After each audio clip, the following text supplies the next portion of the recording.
Hindi pa binabaha ito? Binabaha po ito pag tumataas po yung tubig. O hindi pa, paano pag, ano, pag, Pag tumataas po ito agad dito, Mm. iniikot po yung mga tao dyan sa loob sa Manoto. okay. Labas po Appleville. Pero hindi nababasa yung ilaw na yan. Nababasa rin. O, buti hindi nakakuryente, no? Itong, itaas na to, ano to, highway. Oo po.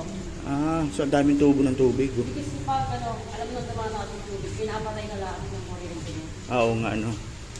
Kaya pala tinawag na imburnal. Shortcut ito. Opo. Labas niya ito, sa Bera. Doon sa kabila, sa May Santa Quiteria. Opo. Dahil pala doon ako dumaan kanina. That's yung tumataas na taas niya. Oo, hindi ko rin alam kasi. Dito kasi yung in-sketch.